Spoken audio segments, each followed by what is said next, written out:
বাংলাদেশ যদি ত্রিপুরা কিংবা উত্তর পূর্ব ভারতে হাত দেওয়ার চেষ্টা করে 2 মিনিটে বাংলাদেশকে টুকরো টুকরো করা হবে, তৈরি করা হবে গ্রেটার ত্রিপুরাল্যান্ড।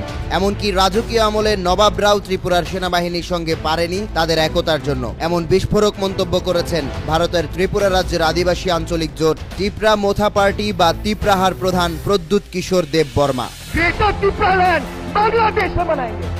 आज ये मोहम्मद यूनुस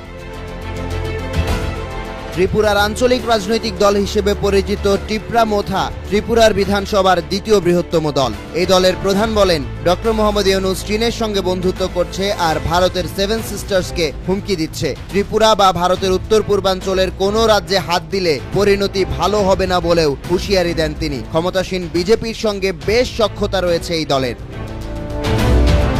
গোমতি জেলায় জনসমুদ্রে ত্রিপ্রাহারা আদিবাসী প্রগতিশীল আঞ্চলিক জোট ত্রিপ্রার প্রধান বলেন, এই দল বহুদিন ধরে গ্রেটার ত্রিপুরাল্যান্ডের স্বপ্ন দেখে, যেখানে রাজ্যের আদিবাসী ত্রিপ্রাসা সম্প্রদায় একত্রিত হয়ে থাকবে, সঙ্গে যুক্ত হবে বাংলাদেশের পার্বত্য চট্টগ্রাম। নিজেদের ভূমি রক্ষা করতে ত্রিপুরার আদিবাসীরাই যথেষ্ট।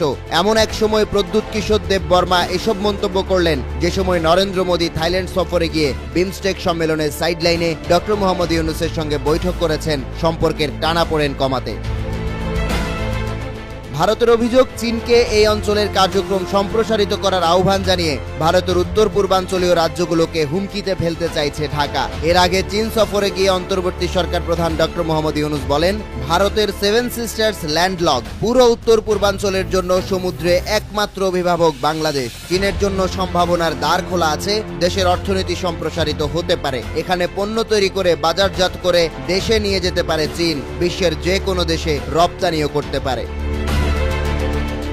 অন্তর্বর্তী সরকারের প্রধান উপদেষ্টা ডক্টর মোহাম্মদ ইউনুসের এই মন্তব্যের পর যেন ভারসাম্য হারিয়ে ফেলেছে ভারত। প্রথমে সরাসরি নরেন্দ্র মোদী চটেছেন। বিমস্টেক সম্মেলনের সাইডলাইন বৈঠকে মোদী বলেন, এমন কোনো মন্তব্য করা উচিত নয় যেখানে পরিস্থিতি আগ্রাসী হয়। এরপর প্রতিবাদ জানিয়ে দেশের পার্বত্য অঞ্চল নিয়ে বিস্ফোরক মন্তব্য করে বসলেন ত্রিপুরার প্রদ্যুৎ কিশোর দেব বর্মা।